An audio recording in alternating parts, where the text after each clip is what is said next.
Assalamu alaikum and good morning, folks. I'm your host, Zidane Malik at Cricket with Zidane and Malik. Today we've got a pretty humid weather here from the Speedster Cricket Academy, and we are just talking about India bouncing back in the second ODI against Australia. And I've got an expert sitting next to me in Zidane Hamid, the little professor, the youngest and the finest sports commentator. Most welcome, Zizu, over here. Assalamu alaikum. How are you doing, everybody? So it's really good. We are just with you over here. Stay tuned over here in the Speedster Cricket Academy, right near the Nawashiri Park, and it's just really humid in the middle of the flu season. And here's something I want to tell you. Yeah, you said about the ODI. We're also going to discuss that. India bounced back, I've heard about yesterday, and they have absolutely demolished the Aussies in their own soil. But in cricket with Zidane Malik, episode 2, we're not going to talk about the ODI only. We're going to talk about the whole series of India versus Australia. We'll come back to that, but first we have to talk about the yesterday's bouncing back India. I mean, that really was a great recovery. For a short summary of the series, India, they got a big T20 victory. They just, not like a victory, but it was a draw. One match was, no result. But the other match, one was won by Lewis, Australia, and one India was. So that was leveled, okay? But the most peculiar and most notable event of this series was the test. Yeah, and India, they just made a mash out of Australia.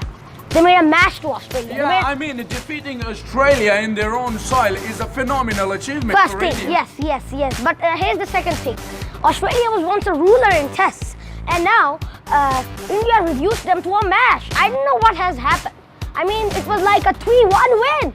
Yeah, that really was great achievement by the Indians. And I think we mostly talk about commentators, Indian batting. I mean, yes, they do have a very good reputation in the batting department, but I was just surprised with their bowling as well. I mean, in the test match series that you're talking about, I tell you, their bowling has been absolutely one of the specific, topic in their victory. Well, yes, you're right. It was just a mixed blend of winning. Even though Australia leveled India to 140, I mean that one victory they won, but India just totally butchered Australia in there. Yes, and see at the batting department. Just give me a minute here. I've read the statement of Nash, the English commentator. He says that India are a powerhouse and cricket is in their blood, and I'm quite agree with him. Well, here's something I want to tell you, another thing, which is really like India is a very good team. It's a very beautiful team. It's a master in all forms. Obviously, and they're much improved in the fielding department as well. Yes, but see, Virat Kohli is a very good fielder. Well, yeah. And Ravindra Jadeja, they've got great fielders in them, just to add to their characteristics when it comes to cricket. But here's something I want to tell you. The batting was really good. Cheshwar Pujara, Rishabh Pant, Virat Kohli, Rohit Sharma, and then in the ODIs. But before he got to the ODIs, the bowling, Jasprit Bumrah.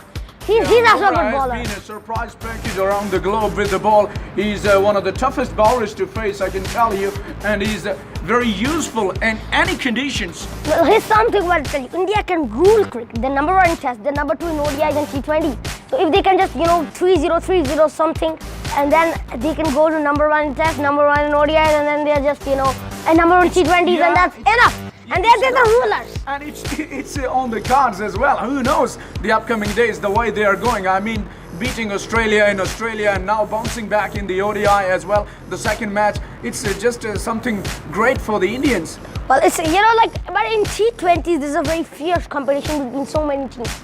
There's a fierce competition between, there's a very fierce competition. Like, it's a really fierce and bad competition. Who gets the first? Between Pakistan, New Zealand, and India.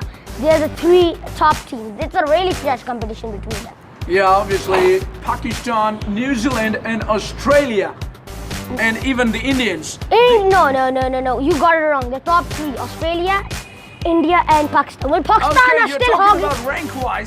You're talking about rank-wise, but I will give India an added position over here as well, because the way they are going, they should have a spot in these top 4.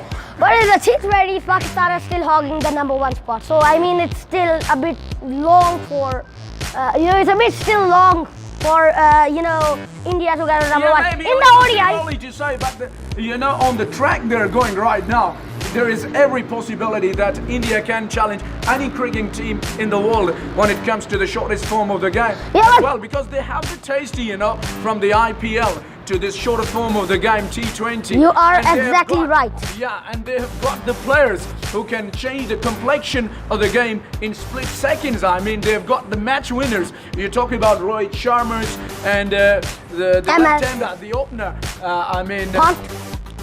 Charishwar Pujara. I'm talking about limited overs opener. Yes, I get it. I don't remember his name. His name was you're talking about Shikhar Dhawan. Yeah, I'm talking about. You got it. I'm talking about Shikhar Dhawan. He's also a very good batsman at the top of the order. And talk about Virat Kohli. Yeah, he's the captain, and he's So they've got too many, match winners in the side, and they've got very good services of the all-rounders as well in Jadeja and Hardik Pandya. So and Pandya is suspended. He is suspended, but he will join, I think, for the next season. And you talk about Mahendra Singh Dhoni. One would say that he's in the evening of his career, but still I can say that he's as good as he was at the start. More like in the night of his career. But I'm just going to tell you something which is really, Pandya and the other player, who's his name, their suspensions. Here's a question. Who was the other player who was suspended along with Pandya from the Indian cricket team? We can ask this question. Yeah, that's one. You gotta help us out in this regard. But listen. But anyway, I can tell you, just give me a minute. I'm doing masters in information, and I've got a teacher in Zidane Hamid. He's absolutely very informative. Nice to have you here. But Pandya and the other guy who is right now a mysterious figure, their suspensions, is not anything wrong because it's still India are still on the number 2 and number 1. Well, England is on number 1. England is on number 1 in ODIs, even though they're not won any World Cup. So it looks like it's mostly going in the favor of England. Now on to the ODIs. This has been the most biggest one. This is going to decide the fate of Australia. Here's something. They were banished out in the T20s, reduced to a mash in the Test. But what will they do in the ODI? They're having a little bit different strategy. Well, if you see in the first ODI, Australia defeated India, and then after that, India defeated Australia. And now there's just one more remaining. But here's the thing: Aaron Finch did not perform in both of them. Let me tell you some of the summary of it. First ODI, it was really good, but still, India, they tried their best, but they just got out to 258 for 8 in just 50 overs in response to 294. Yeah. Now the second ODI was really good. First of all, Aaron Finch got out early, he was not in form. But Mitchell Marsh converted ODI into T20 by 131 runs. Yeah, his strike rate is the key in every innings he plays. Mitch Marsh is one of the stars for the Aussies, and I think here Aussies are definitely missing Steve Smith and David Warner. They were like a whole team for them. We can just. But still, I think they have the ability to bounce back because who knows? Out of nowhere, Aaron Finch can click as well because he has got the potential, he's got the capability to make a comeback anytime. No, I don't think so. I don't think so because Aaron Finch, he has not gotten any form in all of the formats. And you see that. But he needs only a one click. And talk about Glenn Maxwell and Peter Handscomb, and don't forget even Usman Khawaja. Yeah, but you need somebody like Usman Khawaja in the ODIs, though one would associate him with the Test matches. But I can tell you, these are the players: Usman Khawaja, Babar Azam from Pakistan, Kane Williamson. You need these type of players in the ODIs. Ross Taylor, he's a bit of a basher. Yeah, and he's still, he can raise the tempo at will when we talk about Ross Taylor from New Zealand. But anyway, coming back to that point, I was saying that these type of players, the technically sound players, you need them in the ODIs just to play the full quota of 50 overs because these days we have seen that people are stranded at times in the way Nice, through. nice, They're yeah. striving to play through the quota of the 50 overs even these days. It has been a worry, and that is only the effect of the shortest forms of the game. We see these days even T10 is being invented to the globe. ODI, you see, it is like right now the most easiest form of cricket. Because You can't say. I'm quite agree with you, because in ODIs you can turn yourself into a basher as a batsman, and on the other hand, you do have a full time to build your innings as well. no, that's not right. I mean, it can be a especially test, a because- T20 and a ODI. It is a full package. Sometimes it can be a T10. That's what ODI is. That's an No, but ODI. it's all about, the complexion of the game. I mean, it depends on the situation you are in as a batsman. But we mostly talk about the batsmen, don't we? I think we should talk about the bowlers as well. As a bowler, you have got a very good time to adjust yourself and make a comeback in the ODIs. I love ODI cricket, to be honest, because It's my favorite form of cricket. Yeah. You know, ODI is my favorite form of cricket. It's the format where you can showcase your talent as a player, as a bowler, as a batsman, even as a fielder. You've got more chance, to show in front of the world that what you are capable of. And we were talking about the bowling departments. Indian bowling these days have improved. We have to admire. Oh please, and- oh please, oh please! I just want to tell you that. I just want to tell you that Australia have done nothing in the ODIs despite of their win. I just want to tell you that the ODIs, they are, not going good for Australia. India, made 2 centuries in the chase of 298. Yeah, who can make you, going on the back foot as an opponent when you have got so many century makers in the side? I mean, if you take a look at the Indian batting lineup, they have got, bulk of the players who are capable of making centuries in ODIs. And I'm quite surprised and happy with the performance of MS Dhoni, because having said that, in the MS evening Dhoni, of- yes. yeah, he's in the evening of he his like- career, but still he's playing like he was, about a teenager. Yes. Well, MS Dhoni, he retired from Test cricket like in 2014. What do you think? Mostly, I've seen these days people are willing to retire from Test match cricket, but this thing also should be taken care of. I just go with the favor of the players. Maybe there are some problems to keep themselves fit, or the inner things they know better, because they have, the power of judgment. They can judge themselves better than us. But anyway, I quite disagree with these retirements. We've Yes. seen Azhar Ali retiring from Test match cricket. No, ODI. ODIs, beg your pardon. Shoaib Malik rather.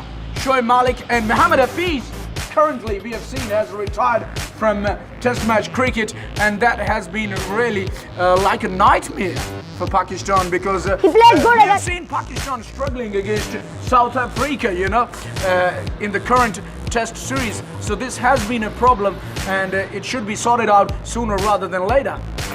Well, Mohammad Hafiz did a good century against Australia, but let's go back to the India thing. But Test cricket is very long, and that's why people don't get over 10,000 runs. Mostly only Sachin Tendulkar and Sangakkara were an exception. But nobody just gets over 10,000 runs in Test because they're long. Yeah, and we have got people in Pakistan as well, in Mohammad Yusuf, Inzamam ul Haq and Yunus Khan, who are quite capable of approaching 10,000 runs. And one of them, I think Yunus Khan has approached 10,000 Yes, he runs has. as He's well. the only And one. These days, if you talk about these days, I think Azhar Ali is one of the players who has got the ability to approach that milestone. And Asad Shafiq to a certain degree can join in as well. We talk about Pakistan cricket, and around the globe there are many players. You talk about Indians, Virat Kohli they have in the side, Rohit Sharma. They've got many. I mean, they've got too many options in Test match cricket. The players who are capable of converting, hundreds into double ones, and even more than that. The conversion rate is very important. Talking about the conversion rate, I can tell you one thing here, that Yunus Khan from Pakistan is the second best in conversion rate after Sir Don Bradman, which is absolutely an achievement for Pakistan. Terrific! Now, I just want to tell one last thing about the Origate series. Australia are still in the win with just it's 80-20. So it's still like India gonna win this whole series. And as it's raining over here, raindrops going on, I wanna say this is the end of today's episode number 2 with Zidane and Malik. Cricket with Zidane and Malik. Stay tuned!